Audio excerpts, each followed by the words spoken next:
Hello students, आप लोगों को फिर से स्वागत है लिमिट्स एजुकेशन के एक न्यू से वीडियो में। तो जैसा कि आप लोग जानते हैं कि अभी हमारा चल रहा है क्लास 8 डीएपी मैथमेटिक्स के अंडरस्टैंडिंग क्वाड्रिलेटरल वाला चैप्टर, जिसमें कि हम धीरे धीरे करके सारे के सारे चीजों के बारे में, जैसे कि पॉलीगॉन वगैरह हो गया या फिर रोम्बस वगैरह हो गया, सॉरी रोम्बस तो आज पढ़ेंगे।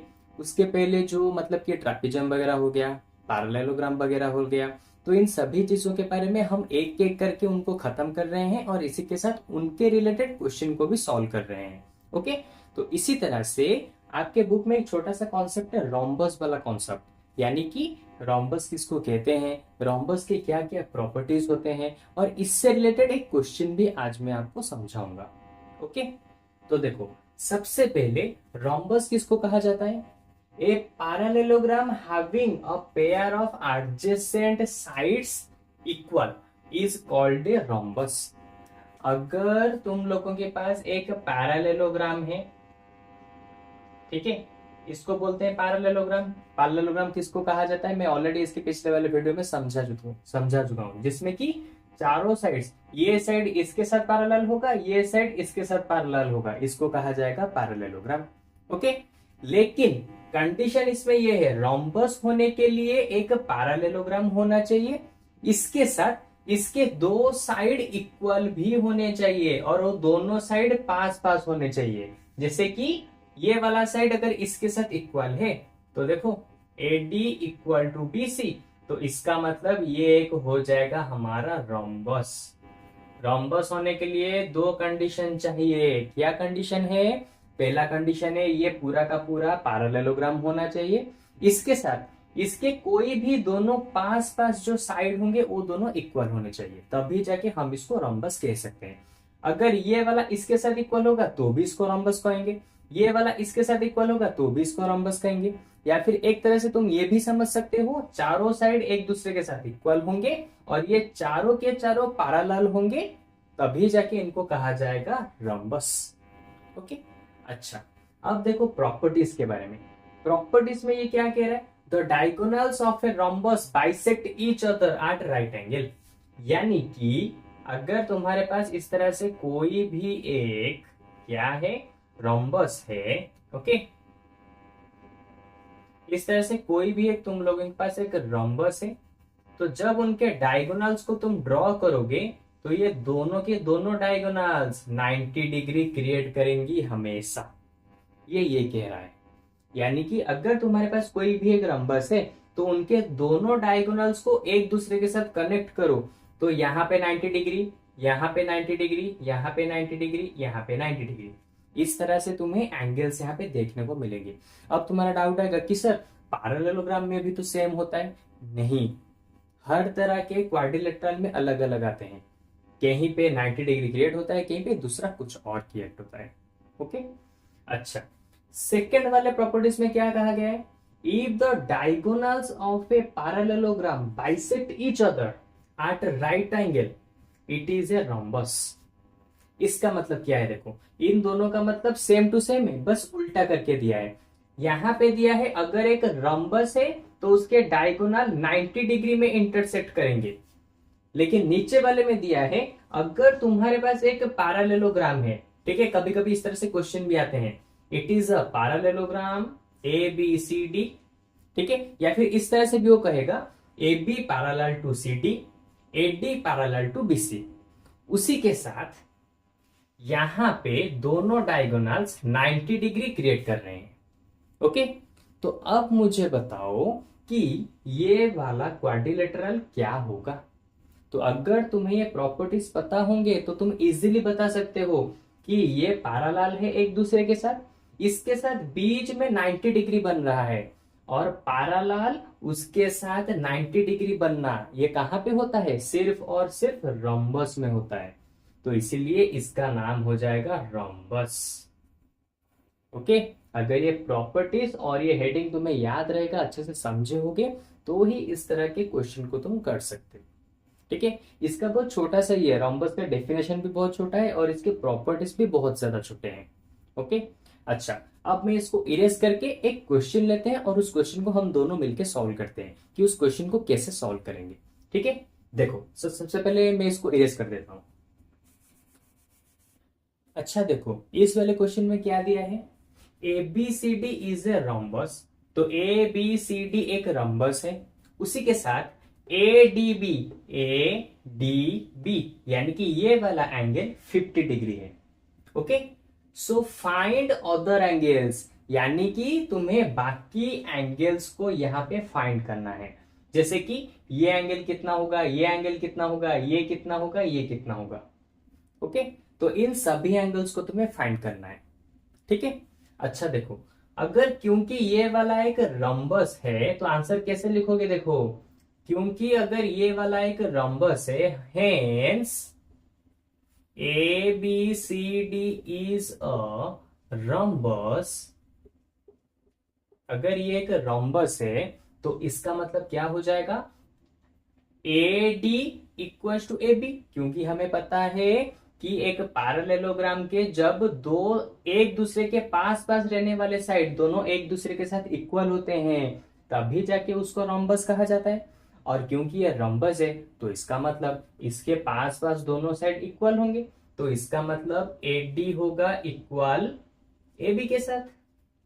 उसी तरह से बीसी भी इक्वल होगा डीसी के साथ और ए बी इक्वल होगा एडी के साथ। सिंपल, देखो वन लाइन तो ये दोनों एक दूसरे के साथ इक्वल, डबल लाइन तो ये दोनों एक दूसरे के साथ इक्वल। इस तरह से भी हम बोल सकते हैं, या फिर तुम ऐसा भी समझ सकते हो ये चारों लाइन एक दूसरे के साथ इक्वल है। ओके, अच्छा A D equal to A B, अगर ये दोनों साइड्स इक्वल हैं तो हमेशा याद रखो ये देखो ए डी बी। ओके, तो ए डी बी एक क्या है, ट्रायंगल है। तो अगर एक ट्रायंगल है तुम्हारे पास, ठीक है इस तरह से ट्रायंगल है, अगर उसके दोनों साइड ये दोनों साइड एक दूसरे के साथ इक्वल है तो इसका मतलब इनका ऑपोजिट में जो एंगल है, इसके ऑपोजिट में ये एंगल है, इसके ऑपोजिट में ये एंगल है, तो ये दोनों एक दूसरे के साथ हमेशा इक्वल होंगे। ठीक है, मैं सपोज करता हूं कि तुम्हें 7th क्लास में इसके बारे में पढ़ाया गया होगा ज्योमेट्री वाले चैप्टर में, कि जब कभी भी तुम्हारे पास एक ट्रायंगल होता है और उसके दोनों साइड्स एक दूसरे के साथ इक्वल होते हैं तो उसी दोनों साइड्स के ऑपोजिट एंगल, इसका ऑपोजिट ये, इसका ऑपोजिट ये दोनों भी एक दूसरे के साथ इक्वल होंगे, ये हमेशा याद रखना। ओके, अच्छा अब देखो यहाँ पे एटी है ए बी के साथ इक्वल, तो इसका मतलब इसका ऑपोजिट ये और इसका ऑपोजिट ये, तो इस साइड का ऑपोजिट ये वाला एंगल और इस साइड का ऑपोजिट ये वाला एंगल, तो ये दोनों एक दूसरे के साथ इक्वल होंगे, क्योंकि अभी मैंने बताया। ओके, अच्छा तो देखो A D equal to A B, तो इसका मतलब क्या हो गया, A D B equal to A B D. तो ए डी बी कितना है, ए डी बी कितना है 50 डिग्री, तो ए बी डी बी हो जाएगा कितना 50 डिग्री। तो लो ये वाला भी हमें मिल गया 50 डिग्री, सिंपल। अच्छा अब इसी ट्रायंगल में देखो ए डी बी, ये एक ट्रायंगल है, लिख दो यहाँ पे in A D B triangle, ठीक है, angle A plus angle A D B plus angle A B D plus angle A D B plus angle A B D. क्योंकि ये एक ट्रायंगल है तो इसके तीनों एंगल्स को मिलाओगे 180 डिग्री आएगा, हमें पता है पहले से। तो एंगल ए हमें पता नहीं, एंगल ए डी बी कितना है, एंगल ए डी बी है 50 degree plus angle A B D हमने निकाला कितना 50 डिग्री इक्वल टू 180 डिग्री। तो 50 डिग्री प्लस 50 डिग्री 100 डिग्री, ये 100 डिग्री इस तरफ चला आएगा तो क्या हो जाएगा, माइनस हो जाएगा। तो 180 degree minus 100 degree equal to 80 degree. तो लो ये भी निकल गया 80 डिग्री। देख रहे हो किस तरह से हम एक ही से इसको निकाले फिर इन दोनों को यूज करके इसको निकाल दिया।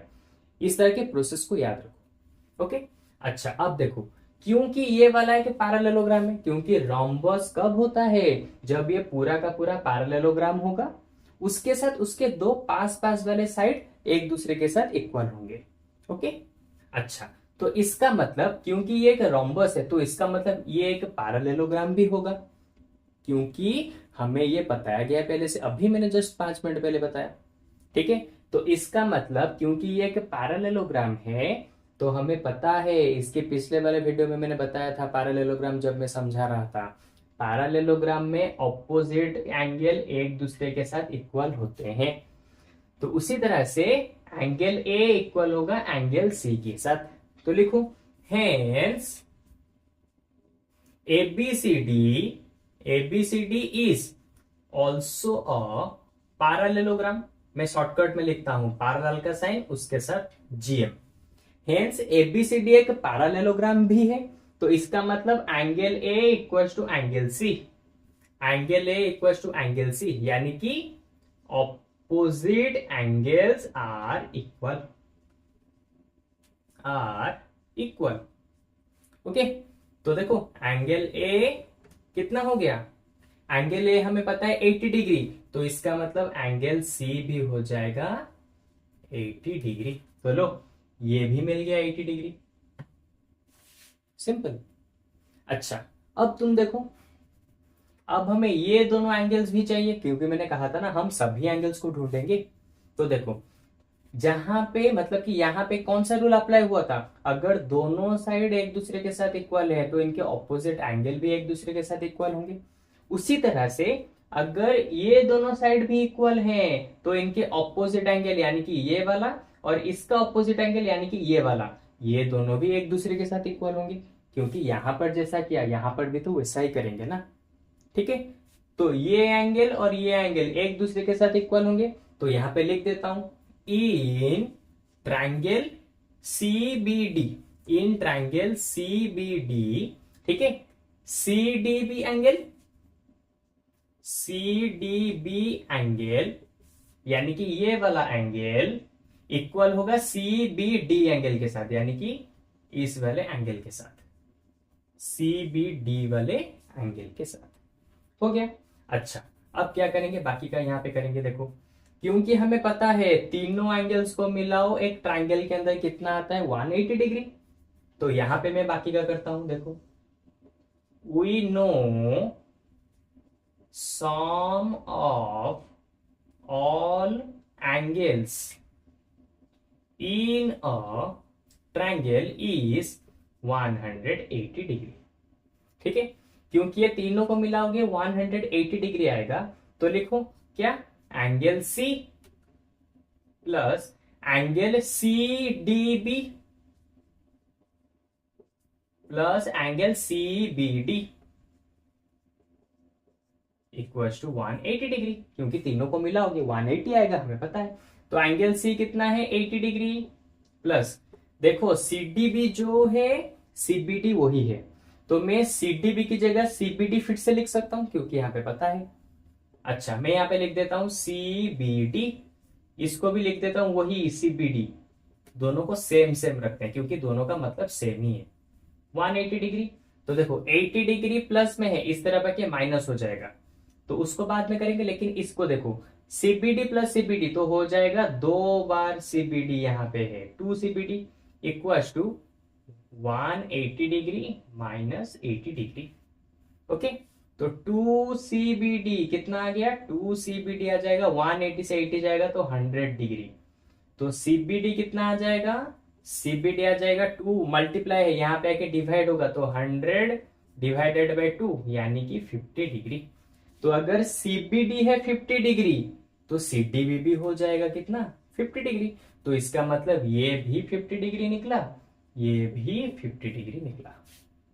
ओके, तो लो सभी एंगल्स को हमने यहां पे निकाल दिया। देखा कितना इजीली हमने प्रॉपर्टीज को यूज किया। हमेशा याद रखो, जितने ज्यादा प्रॉपर्टीज को याद रखोगे क्वाड्रिलेटरल्स के, उतने ही इजीली तुम क्वेश्चन को कर सकते हो, क्योंकि कौन सा प्रॉपर्टी कहां पे काम आएगा तुम नहीं बता सकते। ओके, इसीलिए सभी प्रॉपर्टीज को याद रखो। तो चलो आज के इस वाले वीडियो में हम लोगों ने रोम्बस के जो भी सारे प्रॉपर्टीज थे, रोम्बस क्या कहा जाता है और उससे रिलेटेड एक क्वेश्चन को हमने यहाँ पे कंप्लीट कर लिया। तो अब मुझे लगता है कि रोम्बस से रिलेटेड कोई भी क्वेश्चन आएगा तो तुम इजीली कर सकोगे। लेकिन फिर भी अगर तुम्हें हमारे मतलब कि लाइव क्लासेस को, जिसमें कि मैं तुम्हारे साथ डायरेक्टली बात करके तुम्हारे सारे डाउट्स को क्लियर कराने वाला हूं, उस तरह के फ्री लाइव क्लासेस को अगर ज्वाइन करना चाहते हो तो सिंपली हमारे वेबसाइट पे जाओ और वहां पे अपने क्लासेस को प्रूव कर लो, जहां पे मैं तुम्हें डायरेक्टली लाइव क्लासेस के दौरान तुम्हारे सारे के सारे डाउट्स को क्लियर कराऊंगा।